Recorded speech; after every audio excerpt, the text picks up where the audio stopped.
आज हम लोग पूरे जो भी हमारे चुनाव में उम्मीदवार थे सभी साथियों के साथ अभी हम लोग की बैठक चल रही है।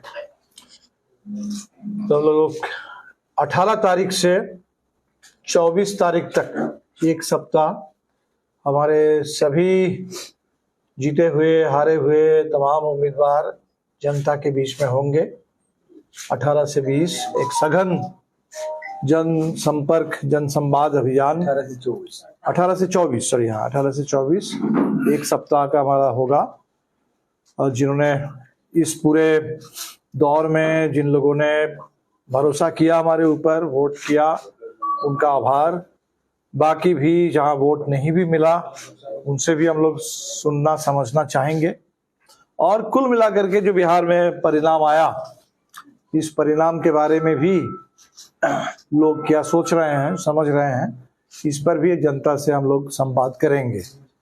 और इसके बाद 28 से 30 नवंबर 3 दिन पार्टी की केंद्रीय कमेटी की बैठक होगी पटना में, और 1 दिसंबर को राज्य कमेटी की बैठक होगी।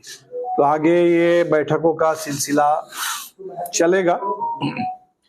जहां तक हमारे एक तरीके से इनिशियल आप कहेंगे कि चुनाव परिणाम को लेकर के, तो हमें तो बिल्कुल ये ऐसे परिणाम की उम्मीद नहीं थी, बिल्कुल उम्मीद से परे और काफी हद तक समझ से भी परे। इस परिणाम को समझना भी बहुत कठिन है। तो इसलिए हमने कहा कि unnatural, unexpected and unnatural outcome. अब कुछ चीजें हैं जो साफ चुनाव के दौर में भी दिखी है और अभी भी समझ में आ रही है, दिख रही है। एक तो जाहिर सी बात है एसआईआर ने बड़े तौर पर पहली बार देश में एक ऐसा चुनाव हुआ जहां चुनाव से ठीक पहले एक एसआईआर के जरिए पूरे मतदाता सूची को उसमें संशोधन किया गया। मैंने एक तरीके से नए सिरे से मतदाता सूची तैयार की गई, और जिसके चलते करीब 70 लाख लोगों के नाम कटे। और बहुत सारे लोग जो वोट डालने के लिए जब पहुंचे बूथ में, तब लोगों को पता चला, समझ में आया कि नाम नहीं है। तो 70 लाख लोगों का नाम किसी एक चुनाव में कट जाना, ये कोई मामूली बात तो है नहीं। और जो नाम जुड़े भी हैं वो भी करीब शुरू में मेरे ख्याल से 22 लाख नाम जुड़े थे, और फिर एसआईआर हो जाने के बाद एकदम चुनाव से पहले 10-15 दिन के बीच में फिर करीब 3.5-4 लाख लोगों के नाम जुड़े। तो ये सब कुछ काफी चौंकाने वाला, और तो इसका एक असर तो दिखा पूरे चुनाव में।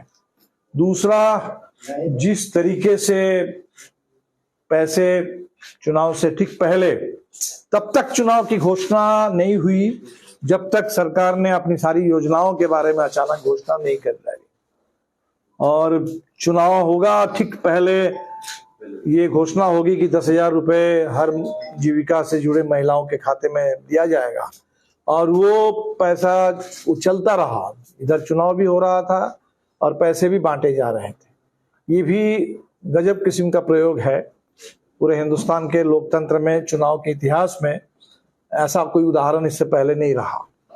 और ऐसा अगर आगे भी होता रहेगा तो कोई भी सरकार जो एक बार अगर सत्ता में बैठ जाए, अगर उसको खुली छूट रहे कि चुनाव से पहले आप कोई भी योजना लाइए, पैसे बांटते रहिए, तब तो इस देश में चुनाव का भी कितना क्या मतलब रह जाएगा, ये सोचने वाली बात है।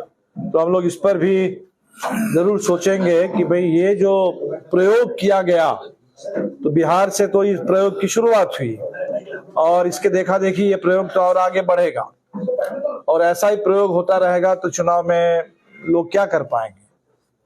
जिसको कहा जाता है लेवल प्लेइंग फील्ड, एक कहीं सत्ता में बैठ करके कुछ कर रहे हैं और बाकी लोग विपक्ष में हैं, तो विपक्ष वाले क्या कर लेंगे जब सत्ता में बैठ करके 30,000 करोड़ बांटने की 3 करोड़ या 4 करोड़ लोगों के बीच में 30 दिन के अंदर इतने पैसे बांटने की खुली छूट होगी, तब क्या होगा।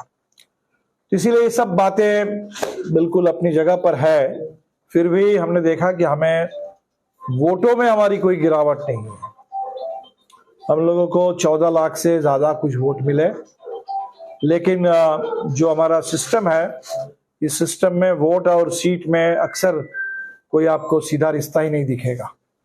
तो इस जो first past the post system है, इस सिस्टम की ये विडंबना है, इसकी अपनी विसंगति है कि कभी आप कम वोट ला करके भी ज्यादा सीट जीत जाते हैं और कभी ज्यादा वोट ला करके भी आप सीट हार जाते हैं।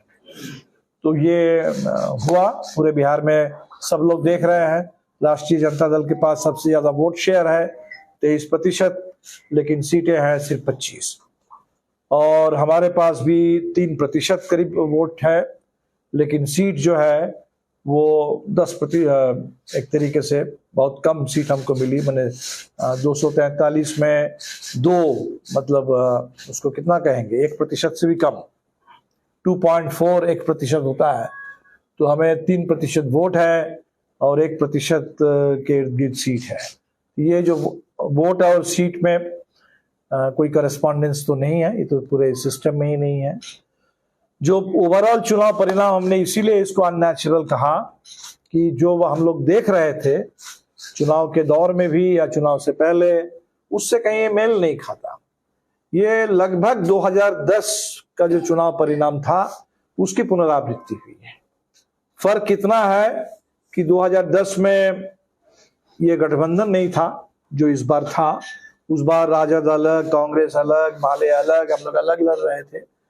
लेकिन वो जो दौर था वो नीतीश कुमार जी के उभार का दौर था, और उभार के दौर में जो 200 पार का आंकड़ा था, वो अभी बिल्कुल किसी तरह लुढ़कती हुई एक सरकार, किसी तरह संभलते हुए ऐसी एक सरकार को जाते जाते इतना बहुमत मिला, ये तो इसीलिए हमने कहा कि समझ से परे है और ये शोध का विषय है, शोध का विषय है। और हम लोग भी अपने, आप लोग भी करेंगे, हम लोग भी अपने स्तर पर निश्चित तौर पर इस पर और करेंगे। लेकिन एक बात जरूर है, 14 लाख लोग जिन्होंने इस पूरे दौर में वोट दिया है माले को, निश्चित तौर पर उनके प्रति आभार।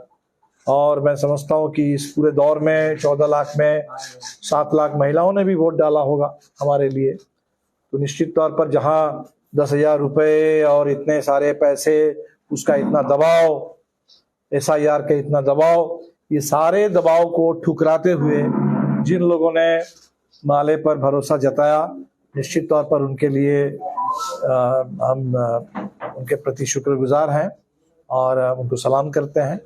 पूरे इंडिया गठबंधन के साथ जो लोग खड़े रहे, उन सबके लिए हमारे सहयोगी दल, उनके तमाम कार्यकर्ता, नेता, जिन लोगों ने भी इस पूरे चुनाव अभियान में सक्रिय हिस्सा लिया, सबके लिए हम शुक्रिया अदा करेंगे। उन सबका आभार और जनता का भी आभार। आगे इस एबनॉर्मल मैंडेट के बाद, एबनॉर्मल मैंडेट क्या कहा जाए, आउटकम चुनाव का, इसके बाद हमें पता है कि वो सारे मुद्दे, जिन मुद्दों पर हमने चुनाव लड़ा, वो हमारे कोई अलग मुद्दे नहीं थे, वो बिहार के मुद्दे हैं, बिहार के लोगों के मुद्दे हैं। नौजवानों के रोजगार का सवाल हो, जमीन का सवाल हो, आवास का सवाल हो, शिक्षा का सवाल हो, स्वास्थ्य का सवाल हो, सुरक्षित रोजगार, सम्मानजनक जीने लायक वेतन, पूरे बिहार में बढ़े हुए दलित उत्पीड़न, महिलाओं के ऊपर होने वाली हिंसा, यहाँ अल्पसंख्यक समुदाय के ऊपर बढ़ रहे हमले, ये तमाम जो बिहार की स्थिति है, इस पर हम लोग तो आंदोलन की पार्टी है, न्याय की पार्टी है, हर अत्याचार के खिलाफ, अन्याय के खिलाफ लड़ने वाली पार्टी है। तो पार्टी बिल्कुल अपने पूरी विरासत को लेकर के हम लोग इसी दिशा में आगे बढ़ते रहेंगे। और इंडिया गठबंधन, हमें लगता है कि इस चुनाव में जरूर एक जो जिस तरीके का सेटबैक मिला, तो बावजूद इसके पूरे देश की नजर थी बिहार पर, लोग काफी दुखी हैं बिहार के इस चुनाव परिणाम से, लेकिन चिंतित भी है और इससे सजगता भी बढ़ी है। अभी हमको लगातार तमिलनाडु से, बंगाल से लोग फोन कर रहे हैं कि भाई वहां भी तो अब SIR आने वाला है, तो SIR के खिलाफ हम लोग भी लड़ेंगे। और आप लोगों से भी समझना चाहते हैं कि कैसे बिहार ने SIR का मुकाबला किया। तो ये पूरा एजेंडा मेरे ख्याल से देश का एजेंडा बनते जा रहा है, बनेगा। SIR हो, ये इतने बड़े पैमाने पर कैश ट्रांसफर हो, या पूरे देश में ये जो विपक्ष रहित एक लोकतंत्र बनाने की कोशिश कि कोई एक पार्टी का चले, कोई एक ही राज चले पूरे देश में, ये इस देश में लोकतंत्र में जो लोकतंत्र की पूरी प्राण शक्ति है, पूरी जीवंतता है, उसको कैद कर लेने की, उसको खत्म कर देने की जो पूरी कोशिश है, इससे तो चिंता बढ़ी है देश में। और हम उम्मीद करते हैं जो चिंता है उसी से रास्ता भी निकलेगा। और हिंदुस्तान में ये लोकतंत्र हम लोग बहुत लंबी लड़ाई से मिला था, और इसीलिए हम लोग लड़ते रहेंगे, बिहार में भी अपने हक के लिए, पूरे देश में भी न्याय के लिए, इसके लिए हम लोग लड़ते रहेंगे। तो इतनी बात तो अभी फिलहाल कर सकते हैं। और संदीप जी हैं, अरुण जी हैं, अगर कुछ एक शब्द जोड़ना चाहेंगे, बाकी साथी लोग भी हैं। सर, हम जानना चाहेंगे कि पिछले चुनाव में